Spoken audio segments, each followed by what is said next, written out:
給付金の最新情報についてお話したいと思います。全国民に現金10万円給付、特別定額給付金の2回目あるならいつということで、給付金の最新情報をお伝えしたいと思います。で、今日この動画をご覧になっていただいている方は、個人の方で給付金の情報が出たらすぐに知りたい、あるいはその情報が出たらすぐに申請をして、で確実に給付をされたい、できるだけ早く給付されたいと思っていらっしゃる方がご覧になっていただいているパターンがほとんどだと思います。で、給付金に関する動画っていうのは、新しい情報が出たらこのようにすぐ動画でアップさせていただいてますので、そういうように新しい情報が出たらすぐに知りたいと、確実に給付されたい、できるだけ早く給付されたいという方はチャンネル登録していただければと思います。それでは早速いきたいと思います。まずこの特別定額給付金の2回目っていうのはまだあるかないかっていうのは分かってないんですけれども、もしこの全国民に現金10万円を給付するというような、特別定額給付金の2回目がもしあるならば、最短でいつあるんだというところについて解説をしたいと思います。まずここ最近ですね、岸田首相、岸田内閣の支持率というものについて、世論調査行われまして、その調査会社、各社ですね、で揃いましたというところがあります。もうとんでもない低支持率になっているということがあります。時事通信、NHK、読売新聞、朝日新聞、FNN、毎日新聞ということで、支持率はめちゃくちゃ低いと。16%、25%、24%、21%と、どんどん日を追うごとに下がっていって、毎日新聞なんと 14% というところですね。不支持率は最大で 82%。もうほとんどですね、10人中8人の人が支持しませんというような、そういうような内閣支持率の調査結果になっているというところですね。これもひとえに、とにかく国民の生活費負担が半端ないと。とにかく苦しいということがあります。コロナ禍よりも生活が苦しいといった現状があります。物価が上がっていて給料は上がっていないというふうな状況があります。国民の生活の下支えが必要といったような状態になっています。いや、物価は上がってるかもしれませんが、給料も上がってるっていうふうな話も聞きますよという声もあるかもしれませんが、それは大手の企業に限ったことですね。我々国民の大半が勤めている中小企業においては、ほとんど給料上がってないと。最近でもスーパーに行けばもう前よりも2割3割値段が上がっています。中には5割上がっているっていうふうな商品がある中で、この給料は全く上がってないということで、国民の生活費の負担が半端ないことになっていますよといったような現状があります。そういったことであるとか、あるいは裏金問題、政治不信を受けて、この岸田内閣の支持率っていうのは圧倒的に低くなっているということですね。で、この特別定額給付金のそもそも1回目っていうのは、2020年、いわゆるコロナ禍ですね、にあった全国民に対して所得制限なく1人10万円を給付すると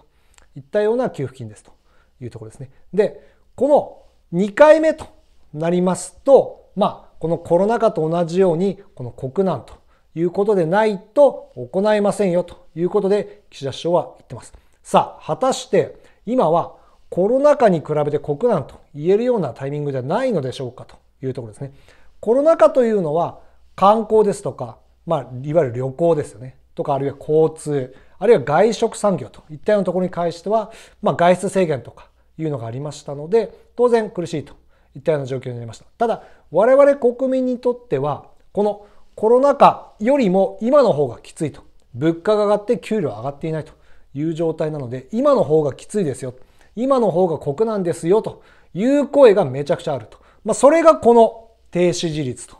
いう形で世論調査に反映されているといっ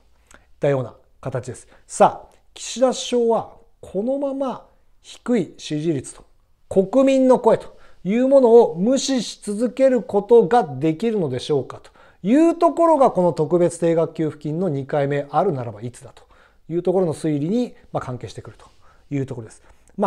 先に言うと、今年は衆議院解散があるのではないかというふうに言われています。なぜ衆議院解散があるのではないかと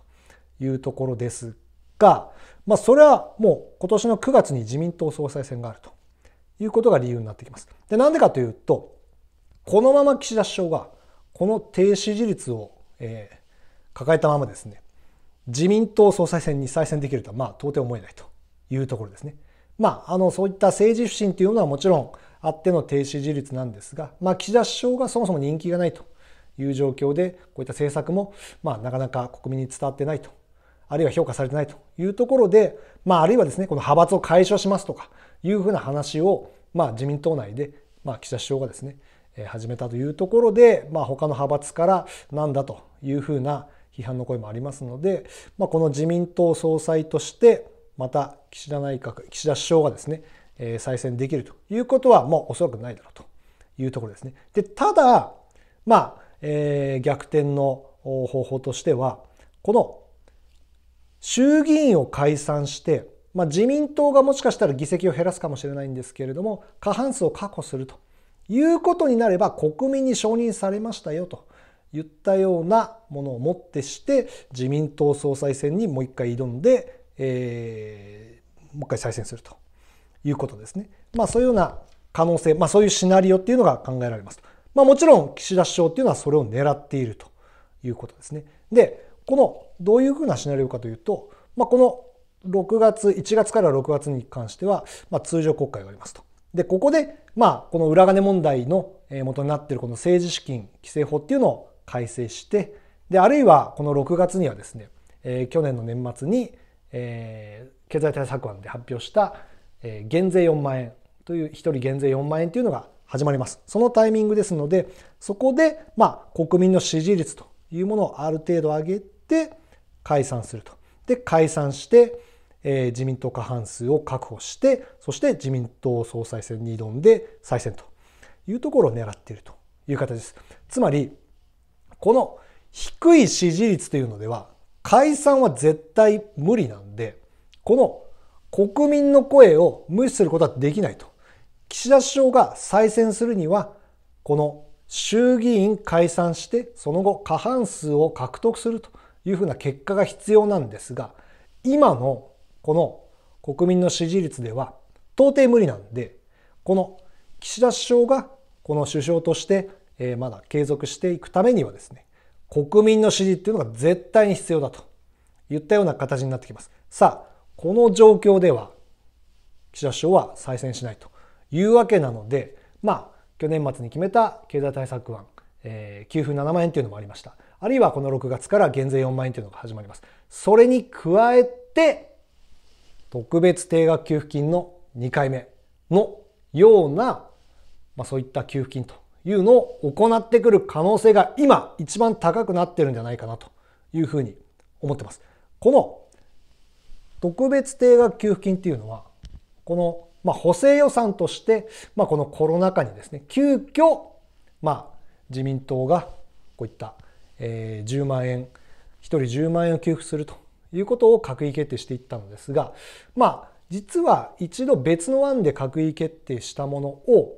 国民の声を受けて公明党がその内容をやりましょうよと、1人10万円やりましょうよということで自民党に突き上げをして、そして自民党がその元の案を閣議決定1回したんですけども、組み替えて1人10万円給付となったような経緯があります。つまりこの国民の声があって補正予算でこの特別定額給付金のような給付金やることはもちろん可能ですという状況です。で、さらにこの岸田首相としてはこの支持率をひっくり返して少しでも国民の支持を獲得するということが首相として居座り続けるには必要といったような状況にあります。さあ、今年この衆議院解散の前にこういったことをやっていくということが岸田首相にとってもしかしたら支持率を上げる一つになってくるんですが、この10万円給付っていうのを政策にしている他の政党とチェックしてみました。国民民主党あるいはれいわ新選組というところはインフレ手当として10万円だったりとか、あるいは春夏秋冬の季節ごとに10万円給付するということを政策にしています。つまりこの10万円給付っていうのが、全く誰も考えられてないということではなくて、こういった政策にして、今後も提言していくと言っているような政党もあります。さらにこの衆議院の解散に向けて国民の支持を必ず獲得しなければならないといった岸田首相の、そういったこの、要はこの国民の支持を上げるような政策というのが求められている状況ですので、特別定額給付金の2回目、このあるならば、この通常国会が終わる前までに補正予算としてもしかしたら話題に上がってくる可能性もあるんじゃないかなというふうに思ってます。また、この給付金に関する動画っていうのは、新しい情報が出ましたらすぐに動画にさせていただきますので、先ほど言ったように新しい情報が出たらすぐに知りたいという方はぜひチャンネル登録していただければと思います。それからこの給付金に関する動画っていうのはめちゃくちゃ再生されています。で、やっぱりこの与党ですとか岸田内閣の中にいる人とかも、当然この動画をご覧になっている人も中にはいらっしゃると思います。で、コメントもめちゃくちゃたくさんいただいてます。で、当然そのコメントをご覧になっていらっしゃると思うので、ぜひこの特別定額給付金の2回目のような給付金について、賛成反対というもう一言だけでも結構ですので、ぜひコメントに、皆様の意見を入れていただければと思います。そういった声が、岸田内閣に届いて、こういった特別定額給付金、国民の声、届けて実現していくということになる可能性もあるんじゃないかというふうに思ってます。ありがとうございました。